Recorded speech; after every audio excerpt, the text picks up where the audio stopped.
Hello guys, back to my new vlog. તો સ્વાગત છે મારા એક નવા વ્લોગમાં. તો કંઈ નહીં, અત્યારે વાગી ગયા છે સવારના 8:30 અને હું સરસ મજાની ઉઠી ગઈ છું. અને હજી બ્રશને બધું બાકી છે, પણ મેડમ સૂતા છે આજે તો, કારણ કે આજે વહેલા ઉઠી ગઈ હતી એટલે સૂઈ રહી છે. ઉઠીને પછી નાસ્તો કરીને પછી પાસે સૂતી, એટલે હમણાં તો એ 9-10 વાગ્યા સુધી તો એ સૂવાની જ છે. તો ચલો આપણે ફટાફટ જઈએ નાહવા અને નાહીને પછી જઈએ નીચે, અને નીચે જઈને પછી આપણે ચા નાસ્તો. હવે એવું બહારનો તમને બતાવું ગાર્ડનનો. અત્યારે ફૂલ બહુ સરસ આવ્યા, બધા ફૂલ વીણે બતાવું તમને.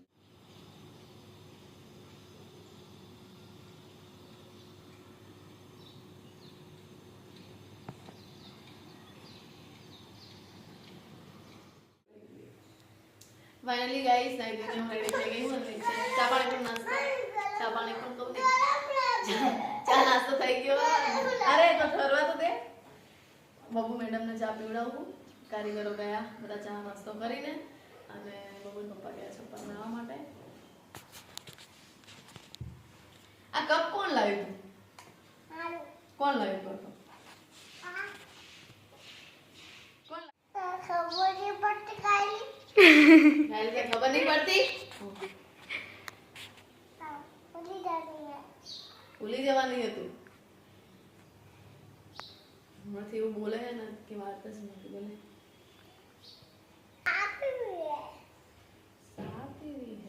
ચામાં દૂધ નાખ્યું મેં લે. તો હું તો દૂધ નાખીશ. તે પીધી ચા? બાર ચક્કી મેડમ આવ્યા છો અહીંયા. હમણાંથી ચક્કી હારી આવો.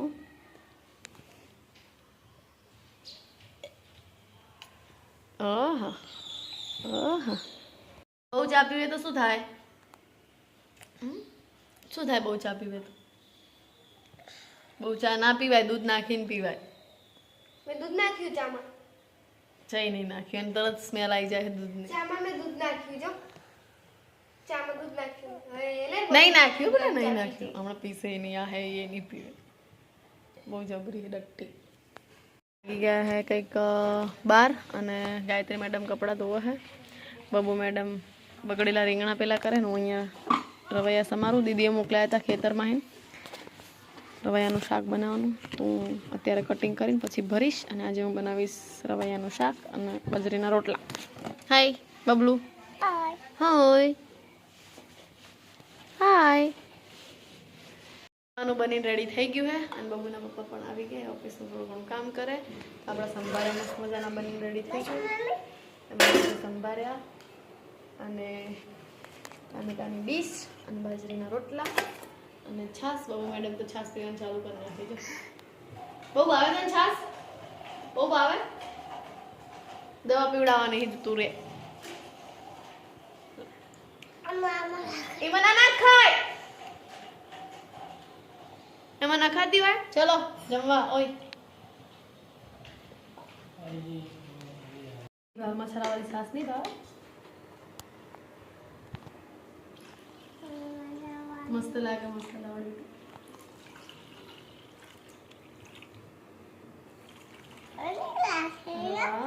કોને પીવાની મસાલા વાળી છાશ?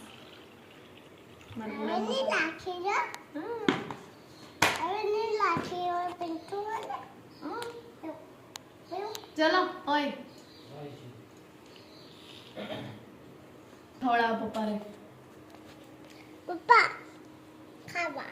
ખાવા.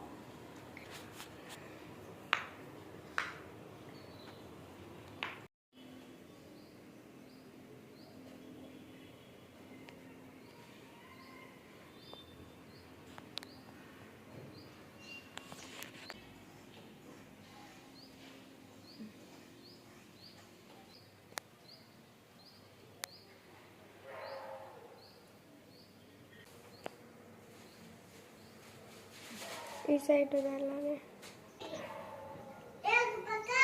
એને રહેવા દે બેટા, અહીંયા હું મેકઅપ કરું છું.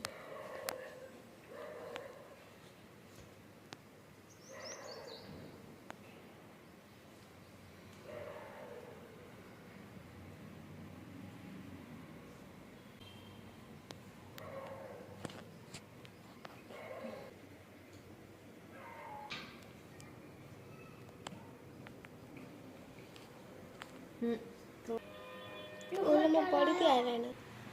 ગિફ્ટ મળી છે.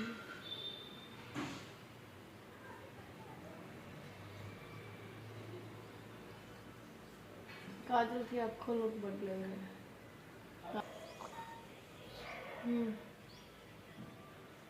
હસવા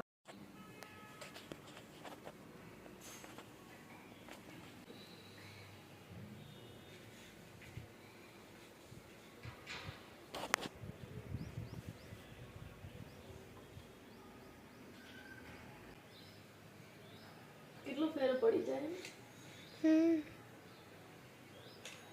એમ પપ્પા કંઈક મારી રીલ્સ બનાવતા લાગે. આ લિપસ્ટિક ફરી પર્સમાં વાઇપ્સ કઈ બહુ એ રહી.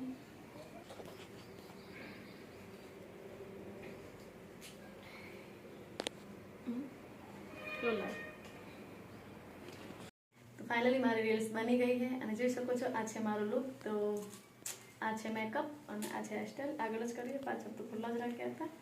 તો કંઈક આજનો લુક આવું હતું અને સરસ મજાના વિડીયો બનાવી દીધા છે. મારા પપ્પા લાવ્યા છે ગાઈસ. કેવી છે કમેન્ટ કરજો અને કહેજો. પહેલી વાર પહેરી છે અને જોઈ શકો છો હું હવે કંઈક લાગુ છું. કેવી લાગે ગાયત્રી? મસ્ત. પપ્પાની પસંદગી છે ભાઈ. પહેલી વાર પહેરી. ખરેખર સારી લાગે. મારા પપ્પા અને મારી મમ્મી બંને મળીને આ સાડી મારા માટે લીધી છે અને મેં આજે પહેરી પણ છે. મને બહુ જ ગમી. થેન્ક યુ સો મચ પપ્પા મમ્મી બંનેને. તો જોઈ શકો છો આ રીતની હતી. તો ચલો આપણે હવે કપડાં ચેન્જ કરી નાખીએ. અને કેવો છે મારો મેકઅપ? જો કે ડન થઈ ગયો, થોડો આમ પેલો થઈ ગયો ને. કેટલી રીલ્સો બનાવી ખબર? 5-6 રીલ્સો બનાવી. રોજે રોજ નવી નવી તમારે જોયું હોય તો ફટાફટ મારી આઈડી છે ફૂલવા ઠાકોર કરીને ઇન્સ્ટાગ્રામમાં. તો ત્યાં તમે ફટાફટ ના જોયું તો બી હાલ જ જોઈ આવો. કારણ કે અત્યારે તો મૂકવા નહીં, રાત્રે મૂકીશ તો સવારે તમે જોઈ શકશો. અને રાત્રે જોયું હોય તમારે મારી રીલ્સ તો હે ને રાત્રે 12 વાગ્યા સુધી જાગવું પડે. તો કંઈ નહીં, ચલો આપણે આ સાથે જ આપણે વિડીયોનો એન્ડ કરશું. તો જોઈ શકો છો આવી રીતના કંઈક હતો મારો લુક. આ છે મારી ચોડી. આપણે કપડાં ચેન્જ કરી નાખીએ પહેલાં અને પછી જેવી લાગુ હોય તમને બતાવું. બાબુરી ભૂત. તો ચલો પહેલાં દર્પણમાં જોઈ લઉં. મેં દર્પણમાં નહીં જોયું. હવે ગમે ત્યારે દુલ્હન નવી તૈયાર થાય ને એટલે કેવું હોય કામ મૂકી દો હમણાં. Short video.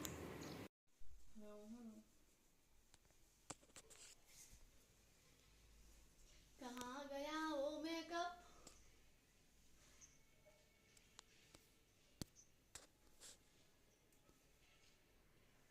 મોટી મોટી હિરોઈનો રોજ મેકઅપ કરતી હશે ગાયત્રી.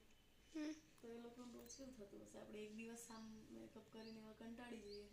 આજે અમે જો કેટલા 5-6 દિવસની રીલ્સો બનાવી દીધી ગાયત્રી. એટલે 5-6 દિવસ સુધીની શાંતિ અમારે. જો આગળ વધવું હોય ને ગાઈસ તો બધી રીતના મહેનત કરવી પડે. જે કે તમારો ઇન્ટરેસ્ટ હોય એ વસ્તુ કરો તો જ તમે આગળ વધી શકો. બાકી કોઈનું જોઈન કરવાથી કશું થતું નથી. કારણ કે બધાના શોખ અલગ અલગ હોય છે. તો આ મારો શોખ નહીં બ્લોગ બનાવવું, વિડીયો બનાવવું. એ મારા હસબન્ડનો શોખ છે એટલે એમનો શોખ હું બધો પૂરો કરું. બાકી મને કંઈ એવો શોખ હતો નહીં. ના, તૈયાર થવાનો એવો શોખ હતો ખરો, પણ આવી રીતના વિડીયોનો કેવો પણ મહેનત કરવી પડશે. એમને ગમે છે આપણે કરીએ છીએ. બાકી તો કોઈને શોખ નથી હોતો. આમાં કેવું હોય, આ વસ્તુ કોઈને ગમે કોઈને ના ગમે પણ આપણે કોઈનું નહીં જોવાનું. આપણે શું કરવું એ આપણે જોવાનું. આપણે કઈ રીતે આગળ વધવું, કઈ રીતે મહેનત કરવી, આપણે કઈ રીતે સફળતા મેળવવી આપણે જ વિચારવાનું હોય ગાઈસ. એટલે હંમેશા કોઈનું નહીં વિચારવાનું. આપણે શું કરવું આપણે વિચારવાનું.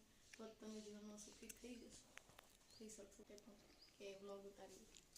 તો ચલો અત્યારે આ બધું ઉતરાનું મૂકી દો અંદર. જ્વેલરી તો ગાયત્રીને પણ થોડો વિરામ આપો. એને એવું થશે કે મારો વિડીયો કોઈ લેતું નહીં જવું લો. હાય. હમણાંથી તારો ફેસ બહુ ગોરો ગોરો થઈ ગયો કાયલી. તારું બ્લોગર બનવાનું?